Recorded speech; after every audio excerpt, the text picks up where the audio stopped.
Good morning. Welcome to Mike Onesko's Renegade Rock here on the Rogue Radio Podcast Network. Every Saturday morning, 10 a.m. Eastern Standard Time. We got great music. In the first Saturday of every month, we got interviews. And today we got a really cool interview from Mr. Big, Kid Courage, and his solo band, Eric Martin Band. Welcome, Eric Martin, to Renegade Rock. How you doing, Eric? Ta-da! I'm doing all right. I'm home off the road. My whole 2024 was Mr. Big, right? I wasn't home at all. I never came through the door. I was on the road, and I loved it, but it was a really long tour. And I've got actually 4 more shows with Mr. Big in India and in Japan, and wow, that's it. That's no more from Mr. Big, right? The lady sings, as they say. The fat lady is singing. That's right. Your words. I don't know, but that's it from Mr. Big. But yeah, I'm home and I'm loving being home right now. I love being on the road. My children are not children anymore. They're 20 years old, twins. I know. So, my friend. Yeah. So there's no Daddy's home. None of that crap. that doesn't. But first of all, when I write them now, it takes about 5 or 6 days for them to actually get back to me. So it's good that I'm on the road. It's nice to be home.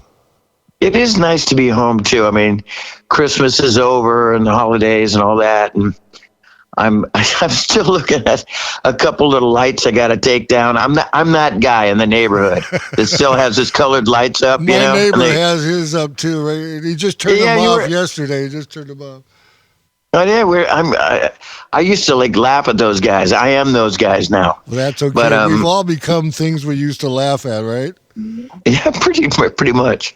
So we started off with "Sucker for a Pretty Face." Let's talk about that song and that part of your career, since we started off the show with that. I love that tune, and your vocals on there are just great, man. Oh, well, a long time ago. But that was pretty good. It took a long time to actually get that voice. I was kind of a squeaky high, screamy type of singer. Really? Back in the early days. Yeah. You sound very soulful now. I mean. Well, I'm matured, man. Yeah, baby. And I got the Japanese, they call it, husky voice. Yes. Which probably just means too much whiskey. Anyway. Too many sake, right? Too much sake, right? Too much wasabi with sake and a couple cigars or something. Right. I don't know.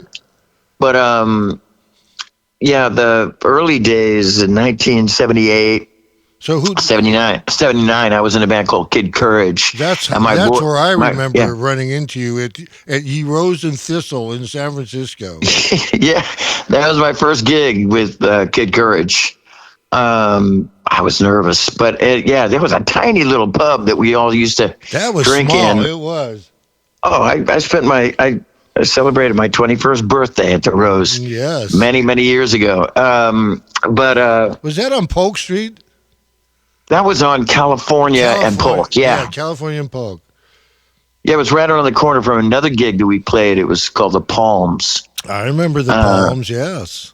I used to live around the corner. I lived on 10th and Clement with the band. The whole band lived in this house. Out in Richmond, huh? Yeah, and then I got a little place off of Polk and Post, and it was like Chicken Hawk area. It was pretty, back in the late 70s. I was like, all these people are so friendly. Yes, yeah, way overly friendly. So, and I was like, I'm so liked. Yeah. But yeah, I played the Palms and Rose and Thistle. Another great gig on Broadway. The Mabuhay Gardens. Where it was a Filipino restaurant, and the guy Ness Aquino, I think his name was, and Dirk Dirksen was a guy. No way. Do you remember that? I know. Do you remember Dirk, that name? I know Dirk Dirksen. Remember that guy from? I'm like he was all punk rock, and then Kid Courage was a kind of different band. We kind of like the Rolling Stones meets New Wave. Meets Traffic, and then meets a Moog synthesizer. Right. I don't know how.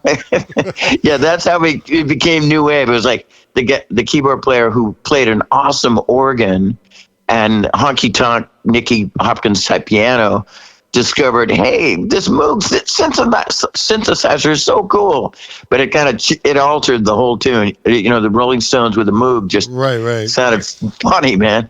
So, but I know we're talking about Eric Martin Band and Sucker, but pre those days and Kid Courage, my claim to fame in 1978 was opening to AC/DC 2 nights at the old Waldorf. I remember that. I do. Do you do? Yes, of course. Were you one of the 600 people that sold that place out? Yes, anyway, I was in there. I've told this story before, but I love telling it. I never even heard of AC/DC before. Nobody really had. Me neither. They kind of came out, you know, and it was like, oh, I can't believe we're getting to open a band from Australia. Right. That's all I cared about, really, because, you know, just playing with locals all the time. So right next to the old Waldorf was the club's the Punchline. Right. But before it was the Punchline, it was the dressing room of the old Waldorf. So it was just a big empty room, no chairs, no tables, but a pool table right in the middle of the room. And so this is embarrassing, but I walk in, and our band, we kind of wore suits, not suit coats, but vests and shirts and with the skinny tie, suit pants, skinny tie vibe. And we're in the corner dressing, and the AC/DC is dressing in this corner. And I start playing pool, and Bon Scott, who I didn't, some guy with no shirt and overly tight blue jeans and the whole anatomy is showing, comes over, and I don't do an Australian accent, but he comes over and he goes, "Can I play pool with you?" So I'm playing pool, and I'm trying to be cool, and I thought I'm being funny here, but I go, "Hey, what's the deal with the dude putting on the schoolboy outfit in the corner?" Right? And he goes, and I thought he'd laugh, but he goes, "No, that's his thing. That's his shtick, or that's his brand, or whatever." Right. And then, immediately shut me up, and I'm like, "Oh, okay, well, whatever." And I kept looking at him going, strange. So what was Bon Scott's talking voice like? Was it anything like his singing voice? Yeah, like that kind of. Wow. He's like, "Hey, can I play pool with you?" I can't do it. I can't do it. So, so we started playing pool, and everything was great, and we do our opening spot, and then they come out and just floor me, blow me away, blow the crowd away. And the next day, that was on a Friday. Next day, Saturday, I go to Rasputin's record store in Berkeley, and I get their AC/DC album, which I think it could have been High Voltage. Maybe. Rock. Yeah. So Problem Child or whatever it was on, I can't remember, but I pick it up and I go and do the same thing. I'm playing pool, and Bon Scott comes up to me, and I'm like, I'm tongue-tied, and I can't speak, and I'm like, I was doing a Chris Farley moment, with like Paul McCartney on Saturday Night Live. I've had those moments. And he looks at me and he goes, "I liked you better yesterday when you weren't such a fanboy." Right. And no, it's still, it was like, I'm a fanboy. I was just happy that he was talking to me. Right. But yeah, That's a great story, they were fantastic. Man. So who inspired you as a young boy to want to be a rocker or a singer? I know in your early years you started off with drums, right? Yeah, I was a drummer. My dad was a drummer. Professional drummer? Yeah, he was. He played with Doris Day. Your listeners probably know exactly who that is. Your listeners are going, Doris Day. Is that metal? Yeah, que sera.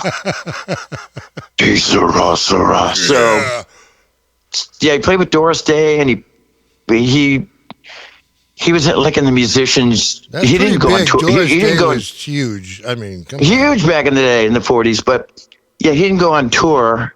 He was in the musicians union, and they would come through town. Doris Day, Les Brown, and the Band of Renown was another one. The Four Aces. They had the three coins in a fountain. Yes, you guys know what I'm talking about? No, you don't. So he would play drums with the national acts of a tour in that part of the United States. He lived in Cincinnati. Well, so yeah, I inherited his drums, some of them. He had a white pearl Slingerland drum set, and then some of the pieces were missing. So, and then he got in the Army, and he went to officers training school, and he became an officer, and then we lived all over the world, and I kept picking up little pieces of drums at little pawn shops. So I had a white pearl Slingerland and a Hong Kong red sparkle, kind of a hybrid thing going on, you know. But yeah, I was all right.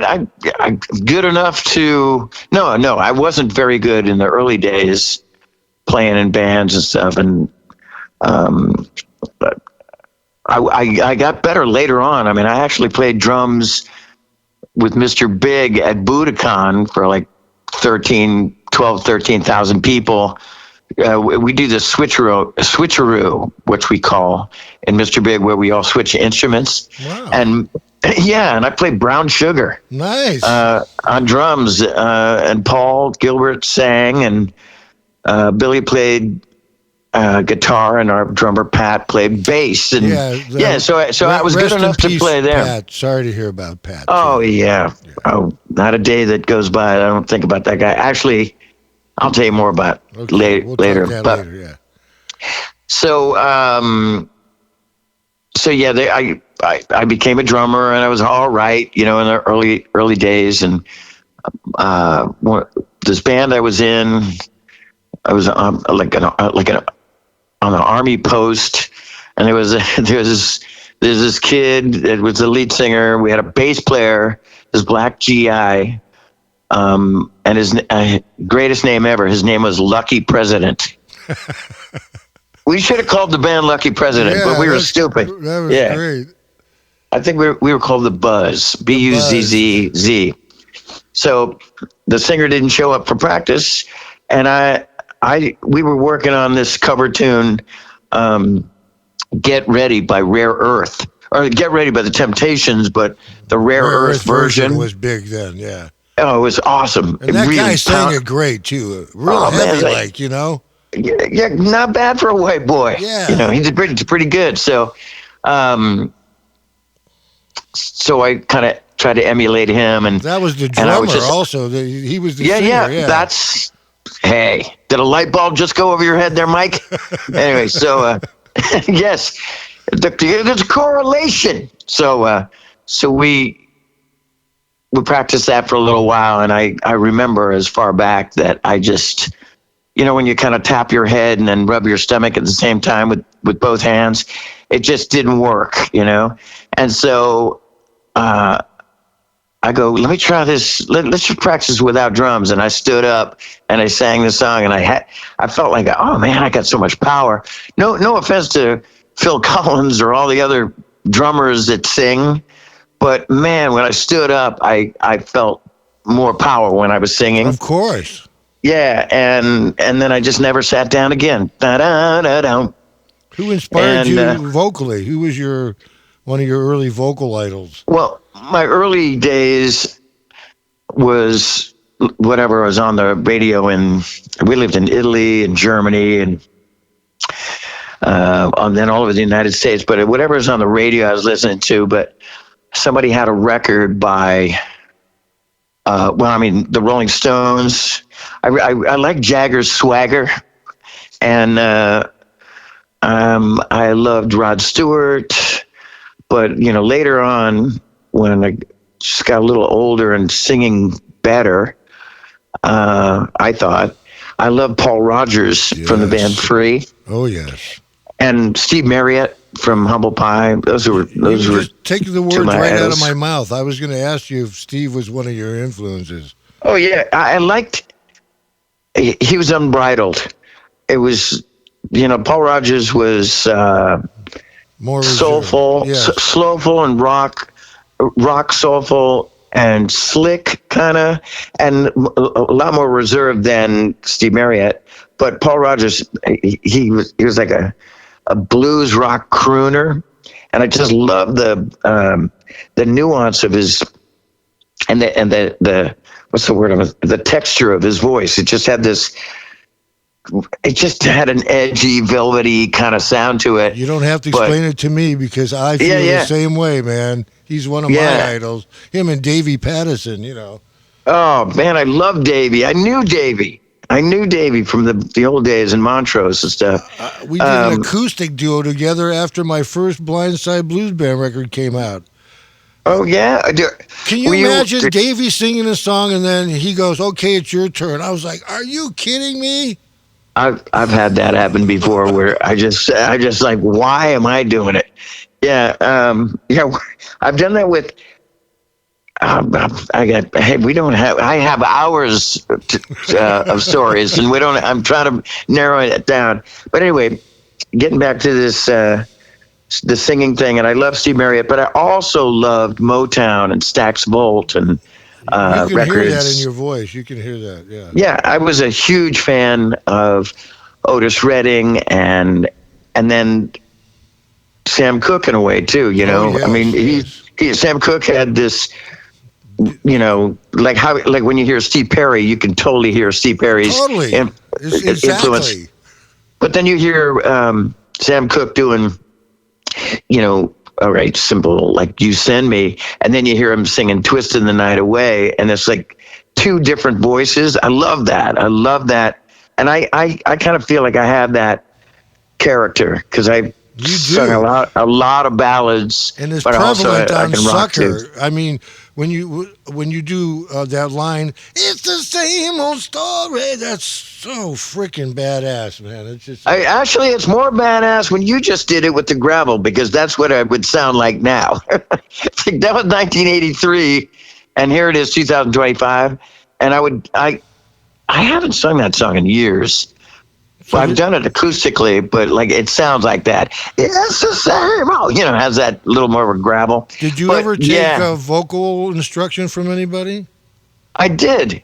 My band after the Kid Courage thing, the band that did the Sucker record was the Eric Martin Band, and in that band was John Nyman, who is a guitar player for Y&T and has been for almost 20 years. Yes.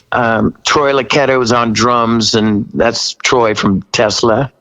And then the other guys, Dave Jacobson and Mark Ross and Tom Duke.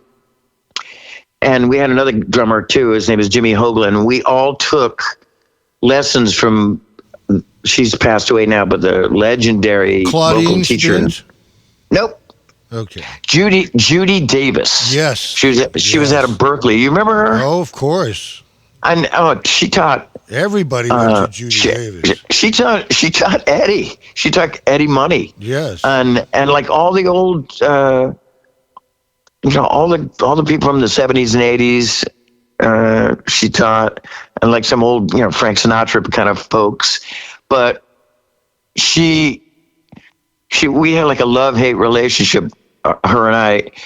She loved to make an example. Okay, this is the way you do it, right? to other people. And she'd say, Eric, sing that note. And I'd sing it, and she'd go, this is how you do it. But then if I did it wrong, she would just grab my face, It's hard to explain. She'd grab my cheeks and squeeze it and go, no, you're doing it wrong. So she'd build me up, Buttercup, and then just like knock me down too. It's hilarious. But I've taken lots of vocal lessons from other people and online and a couple little things, but I still go to these old cassette tapes that are now on CD, and that's still, is that passe too? Almost. It's almost. Don't get me started. Streaming. So, kill me. So, I still do the Judy Davis vocal lessons on CDs that I have. That's great. And I take it on the road all the time. It's good to remember all that stuff. It really is. Yeah. I went to Claudine. I went to Claudine Spin. Do you know Claudine Spin? I don't. I know who Claudine Langer is. Oh, yes, we all know her. So we're talking to Eric Martin from Mr. Big, Eric Martin Band, and Kid Courage, and we're going to play something from Mr. Big right now, and we'll be right back with Eric Martin. Hey, fine folks, this is Eric Martin for the band Mr. Big, and you're listening to the one, the only, Mike Onesko on Renegade Rock. Welcome back, Eric. Let's talk about your big hit with Mr. Big. I mean, that's every musician's dream to have that one hit song, man, and you guys got it with that tune, man. Yeah, that took us by surprise, actually. I'm so glad that when I played that song for the first time to Paul Gilbert and Billy. Did you write Pat, that? I did. I wrote it with I wrote it when I was really young, and then in 1987, maybe 88, I was going to write some songs through my publisher. He turned me on to this guy named David Graham, who at the time was the bass player in a musical in LA called Beatlemania. Yes, I saw Beatlemania. And he was kind of a Paul McCartney kind of guy, and he loved the Beatles, and so did I at the time. But at the time, my To Be With You was kind of Crosby, Stills, Nash and Youngish kind of sound, right. And a little bit more folk overtone. Same tune, over and over. I'm the one who was, same melody, same thing. I had a first verse, and when I met him, we came up with a second verse, and he thought of this great idea. He goes, you know what a modulation is? And I go like, I have no idea what is modulation. And he goes, yeah, let's modulate from the chorus, which is an E. Let's go to C, like for jump up and then go back down. I'm like, oh man, that's brilliant. And we did a little demo that I still have. I'm playing piano and he's playing acoustic. And yeah, we wrote it together and gave it. When I first met Paul Gilbert, I played it for him. I was all nervous because I thought, the guy from Racer X didn't, probably Beatles, he'd probably spit on the ground or something, but I played it and I go, yeah, this kind of sounds like the Beatles. Check this out. And he goes, oh, this is brilliant. I love the Beatles and blah, blah, blah. And we played it for Billy and we played it for Pat. And they go, oh, we love this song. It's so great. We should put this on our album. It exploded after that. It was but it didn't make the first album. It made the second album. The first album, I was like, let's just keep it. Let's rock out. Let's rock out. Let's establish ourselves and whatever. And so the second album, our producer, Kevin Elson, who produced all those Journey records, all the first 4 or 5, great. He goes, hey, what about this one, man? Because we had all these cassettes of everybody's songs. Paul had written a song called Green Tinted 60s Mine. Billy had the big makings of another song, and then Pat, and then I had my little cassette with a couple of rock songs, and he goes, "What To Be With You? Let's play. This is a hit, And we're like, oh, what's a hit, So. We cut it and we put it on the end of the record, kind of like a little dessert at the end of the big meat and potatoes, and right. Look, like wildfire, that thing took off, and it was on MTV everywhere. It was just, dude. I tell this story where I'm playing this. We were playing every club. We weren't big. Like as the name is. Did you play the Omni? Did you guys ever play the Omni? Yeah.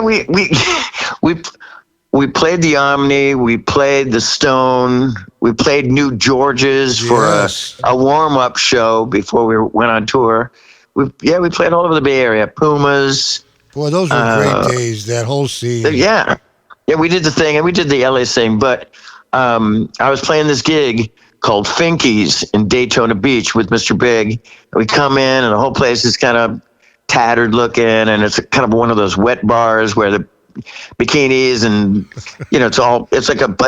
it's like peanut shells and a flood of water all over the dance floor, and I'm playing pinball in the corner. The guys are all setting their gear up. Singer, doesn't lift Damn he lifts singers, nothing. I'm telling you. Yeah, and I'm playing pinball, and I look up at the screen of this video thing, and the MTV DJ goes, "Okay, now the number one song on MTV, Mr. Biggs, To Be With You." And we'd already done this video like months ago, and we're the kind of band that we're like any other band back in the day. Who reads Billboard magazine? We're never in it, Who cares? I mean, right. I'm excited to see the video, but like, what heavy rotation? What does that mean? Wow, we don't know anything. So I'm looking it up, and I can't wait to tell the band, "Hey, we're number one on MTV." And then he goes, "Number one on MTV and the number one song in the country." Wow. And I'm like, and then I go, "Wait, what?" And then so I go in and I tell the band, I go, "Guess what? We're the number one song on MTV." Right? And then I go, no, that's not what I wanted to say. We're the number one song in the country. And they were all kind of looking at me like, what the frick are you talking about right now? And I'm like, he goes, "What do you want to say, dude?" And I'm like, "We're number one. Somebody get a billboard, whatever that is. Right. Let's get the Billboard magazine." And we looked at it, and it was number one on Billboard 100 charts. And then also when you flip back with like hits of the world, we were number one, number Japan. 2, 3, like in like 15 countries. And so while we're packing up this gear for Finky's that night, lines around the block, everybody our world kind of blew up. We got a Rush tour. We got Aerosmith tour. I mean, things we're looking up. Yeah.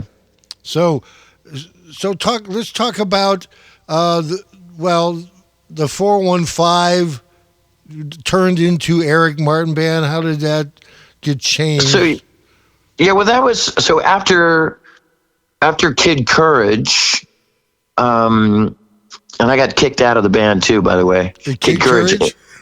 Yeah, I know. I was researching some, trying to find some Kid Courage videos on YouTube, and there was just a couple with you guys. Oh, there was a couple cover songs. It was a great band. We opened to everybody from Iggy Pop to Neil Young to AC/DC and like all kinds of national acts, international acts that were coming to town. But I was only in it for about a year, maybe, and I'm glad this happened when I was younger too, man, because if it would have happened to me later, I mean, I got kind of a big head. Bam Magazine was always talking about Kid Courage, and then I was Kid Courage. You guys were everywhere. No. Hey, look, this is me spilling my beans here. Don't try to sugarcoat what's going to happen right now. Nobody wants to hear this on the radio, but yeah. And I thought my shit didn't stink a little bit, and I was dating the keyboard player's sister, and I was thinking I was cool, and I didn't come to practice, and I deserved to get my ass kicked right out of the band, right? And so when I got kicked out, I was freaked out, and it was like, what the heck? I'm in San Francisco. Do I have to go back to Sacramento and live with my mother? Whoa. And I looked in a BAM magazine. Remember BAM? Yes. Bay Area Music, BAM. The BAM. And in the back of the BAM, it had like musicians wanted. Of course. I'm going a little farther back, and I'll make it quick, but it was musicians wanted. On this page, like a full page, it said Eric Martin wanted for band in Santa Rosa. Wow. I swear to God, $100 reward. And look, and Mr. Poor called and said, "Hey, do I get the $100 reward if I get Eric Martin?" And he goes, "Yeah, you know where he is?" And I go, "Yeah, you're speaking to him." Right? Totally. So did you get the $100? Damn straight I did, and damn Skippy. And the band was this guy Donovan Stark. He was like me. He's still a good friend, singer and songwriter. And the other guy was Paul Taylor, from Winger. Later on, like he joined Winger. And so yeah, we were little kids, and we. Do you rehearse it on sound? No, I've rehearsed it on sound back in the day with the Eric Martin Band, but no, we were rehearsing in Petaluma, at an old ice house. But we went to L.A. and we did like a record on like some demo records for Bearsville Records, and that kind of fell apart. After a while, just couldn't get it together, record company wise. And then I got a phone call, excuse me, from John Nyman, who was in a band called Mile High. I remember Mile High. Yeah, and so he called me up and said, "Hey, so we don't have a singer anymore. You want to join the band?" I'm like, "Hey, God, yeah." And so we got together, and that was the beginning of 415, area code of San Francisco. Which became the Eric Martin Band. Which later on, yeah, we had a couple drummer changes, and so yeah, it was John Nyman, Dave Jacobson, Tom Duke, Mark Ross, and so what was it like being on? What was it like being on American Bandstand with Dick Clark, man? How cool is that? It was very cool, but I've seen it on YouTube. They don't have the. I watched it today. Oh my God, dude! I was so embarrassed. It's the first time I've ever been on television. First week, they taped 3 episodes in one, and our show was Eric Martin Band, Madonna, and Tavares, which was Disco Inferno. And Madonna was really nobody there, right? She was. I got a story. So we're there. I'm getting so much makeup. My face looks like a kabuki doll, right?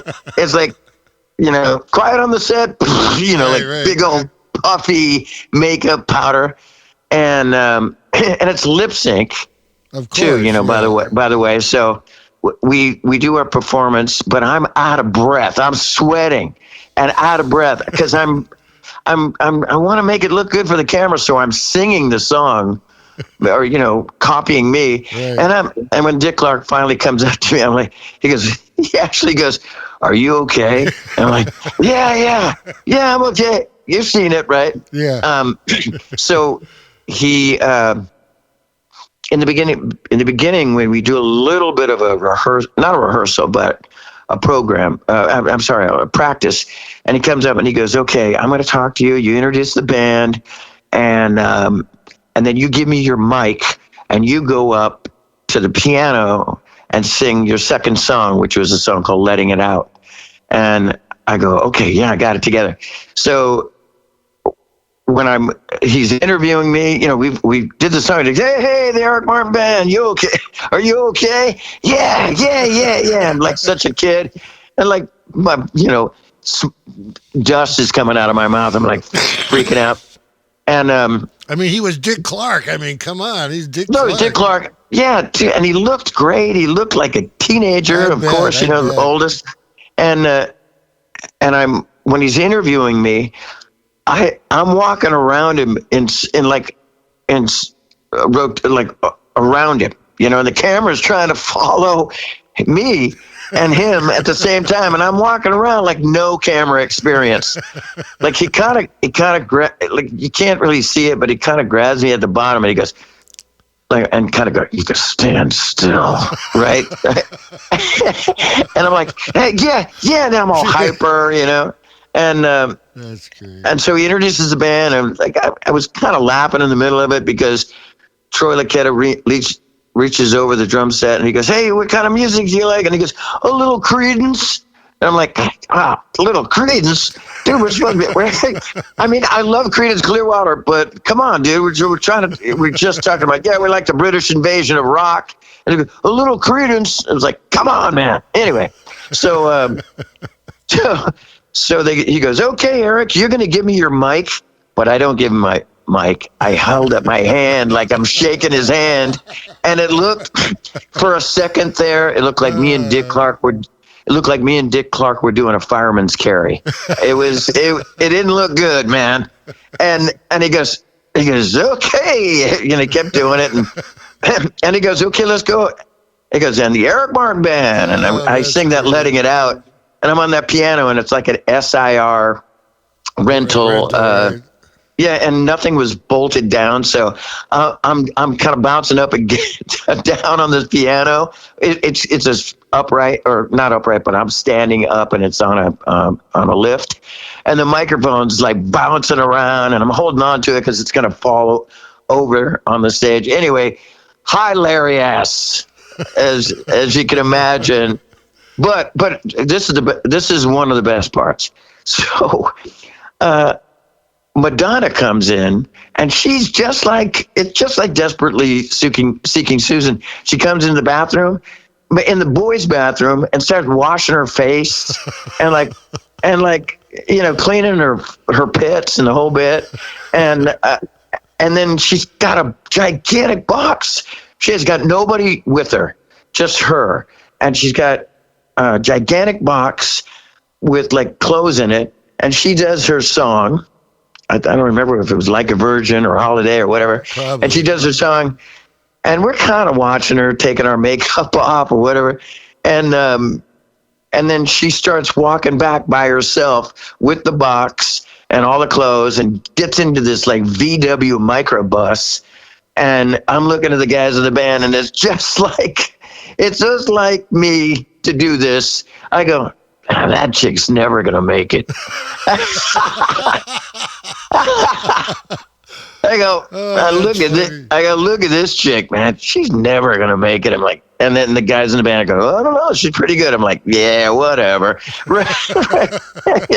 So, yeah, that's a thing.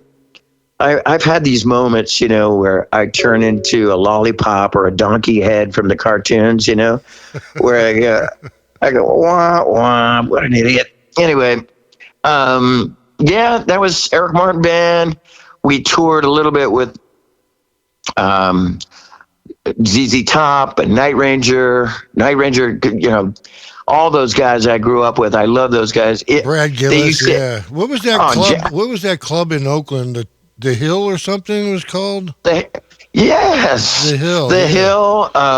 Lucky Lion. The Lucky Lion, right, yeah. Oh, yeah, we opened to Rick Springfield and Adam Ant. Actually, man, I'm going to give you a little of this. I wrote Sucker for a Pretty Face after I saw Adam Ant, because he had a song called Stand and Deliver. Right. Kind of, really super poppy, but the drums like, yes, I remember that tune, yeah. So I lifted that beat and I put it on Sucker. There you go. Yeah, rip off, donkey head. Anyway, what I was gonna say was the Eric Martin Band. It was a great band. People used to we had the same formation or the same instrumentation of Night Ranger, and they'd say, Jack Blades is a good friend of mine, and we actually played together recently in Japan. And he goes, hey, the Eric Martin Band, we're doing an interview, and I go, yeah, we were kind of the poor man's Night Ranger. And we were. We had two guitar players, right. But they didn't, and they had two singers. But yeah, John sang as well in my band. So right, yes. No, the guitar player. Oh, yes. The guitar player, John. Yeah. You were asking earlier, what was it that got me like interested in music or singing or whatever? I went to Winterland when I was a kid, and I saw Queen, Frank Marino and Mahogany Rush, and Y&T. And they were yesterday and today. Yeah, before they changed their name, yes. Yeah, and it blew my mind, Mike. And that I love Queen. Don't get me wrong at the moment. And then I loved Mahogany Rush. I saw him again with Y&T, and it was Automatic Man. I saw him at Winterland. It was Black Sabbath, Mahogany Rush, and Ruby Star. Ruby Star, killer. Yeah, yes. See, like my favorite bands when I was growing up here in the Bay Area was Yesterday and Today and Earthquake. You're gonna laugh at this. When I moved to San Francisco in 1972 from Cleveland, and my first band, one of our first professional gigs, was playing at the Enlisted Men's Club on Treasure Island. It was like a monthly gig where you'd play every weekend for a month. And one of the other bands on the bill was Yesterday and Today. Yeah. When they had a keyboard player and they were doing covers and a few of their originals and stuff. Oh, man, I didn't. Oh, that's a long time ago. You're dating yourself now. I'm 70 years old. So. Good. Happy birthday. Anyway. Let's just stay at 70. Yes. Yeah. What's in store for you going on these days? Are you taking a break from the tour? Okay, you're no hells no. You ready? Yes. So I got in about 4 weeks. I'm going to go to Nashville and rehearse with Mr. Big for our last 4 shows in India. Wow, 2 in India. That's gonna be interesting, huh? Now we've done it before. Yeah, it's epic. It's an epic kind of cluster sometimes, but it's epic. It's going to be 2 festivals that we're headlining, and then we play in Japan, Osaka, and then our last show ever is at Budokan in Everybody's Tokyo. dream to play Budokan, man. Oh, everybody. I'm like, like they have it on Saturday Night Live where they have the 5-time club or the 15. Yeah, like I'm on my, we've played over 125 times in Japan. And Budokan's probably, I want to say maybe 7 times. Wow. But yeah, this is going to be mega, but it's over after that. So enough of that, Mr. Biggs. That's I don't know when that February 23rd. I think you can. I hope you still listen to Mr. Big. Please do. Great band, but yeah, it's over. You're not going to see him anymore. But after that, I go to Europe, and I'm part of a rock opera that I've been with 13 years now called Avantasia, and it's a heavy metal. Hard rock, mainly heavy metal rock opera. Where is this? With I'm sorry. Where's this at? In Germany? Yeah, no, all over Europe. Oh, great. And the biggest metal show in the world is called Wacken, Wacken, Right, yeah, Wacken. Yes. And these guys are headliners. I mean, this is like a 90,000 headliner kind of band, but it's a German power metal band fronted by this guy Tobias Sammet, and everybody else is all these singers that are part of it, like 6-7 singers from all over Europe that some of you never heard of before in America, but holy shit, they're mega there. They're really great and like phenomenal singers. This guy Ronnie Atkins from a band called Pretty Maids, and actually Jeff Tate. You heard of him from Queensryche. Yes. Yeah, me and Jeff and a woman named Adrienne Cowan are the 3 Americans, and the rest of them are all Europe cats, and I'm touring with them and all over Europe. Well, how cool, man. Then after that, I'm going to South America with Jeff Scott Soto. We're doing a double bill. You're just one busy guy, man. Oh, no, I haven't finished yet. Let me get it done here. So, and then after that is an acoustic tour that I've done over the years in the UK. And then after that, it's a thing called Rock Legends. I'm not too crazy about the name.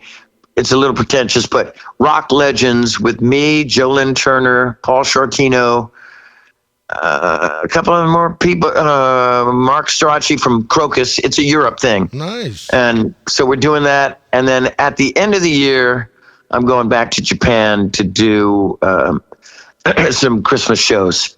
And then 2026, back to the drawing board. Well, it sounds like you have a lot on your plate, my friend. Well, I have to. I'm sad about Mr. Big, and I don't want to sit around Just doing and nothing. like eat McDonald's fries and watch, All My Children reruns. Hey, I know the feeling, man. I mean, I was considering retiring at 70, but I just can't do it. I just got to keep playing. I just toured Poland in 23, and I had to physically go through training for 6 months because you know how it is to sing every night in a row like that. It takes a lot of.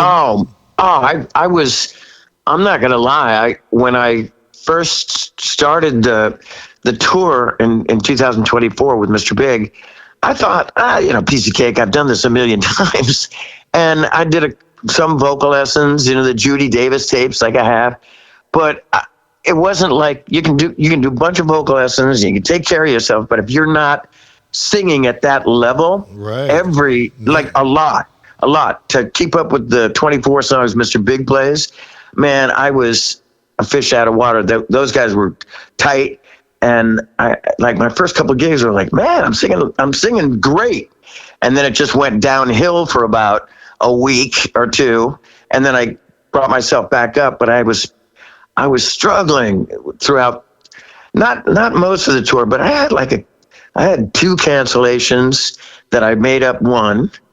And I shit the bed in Jersey, but I think we played 300 shows, 200 shows, That's something insane, like that. Man. Yeah, it was crazy. How do you take care of your voice on a tour like that, where you're singing? Here's what you're not supposed to. Let me tell you what you're not supposed to do. And I'm,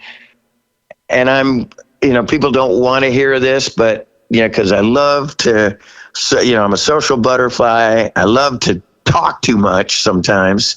When that's a killer, shut your Mr. Big mouth when you're on the road. So Eric, we're running out of time here. Do you have any great words of wisdom for any up and coming musicians or singers who are trying to get into the business? Oh, well, there's no business anymore. But don't think about the business. This is my thing. This is my mantra. When you least expect it, good things will happen. If you all sweat it and freak out, like, oh God, if I don't make it by 21, 31, 41, 51, 61, if I don't make it, don't think about it, man. It's the adventure, it's the experience. And if you make it, you make it. If you don't, you don't. But there's so many avenues to do it. I mean, I used to kind of go, man, I can't believe those guys doing top 40. But man, you're rocking out. You're doing your thing. I mean, when I see the rocker guys, my friends that are playing in these bands, like there's a band around here called Wonder Bread 5, or another band called Pop Fiction, and they play current, kind of pop music. You still in the Bay Area? Yeah, of course. And yeah, not going to leave. I love it. But when they play the top 40 music, the current kind of stuff, but then they go back and play the old rockers, more power to them. They're still playing and they're making money. Yes. Yeah, whatever. I don't care. I'm happy for you. I used to laugh at it, but man, it's here's the thing. You're playing music and people are coming out to see you. Good for you. Good on you. That's a great attitude. Great attitude. So, Eric, thanks for coming on Renegade Rock. A shout out to Mike Varney, who got me this Mr. Big gig back in 1988. A big shout out to Mike. Yep, is. He gave me my start, and I mean, through Mike Varney, I got to play with Tim Bogert, Ainsley Dunbar, James Lomenzo from White Lion. I mean, love him. Hey, God bless you there, Mike Onesko. Look at you, still rocking out, carrying the torch. Appreciate you, man. Hey, well, thanks for coming on. Want to thank Eric Martin for coming on Mike Onesko's Renegade Rock. We'll see you next week, kids.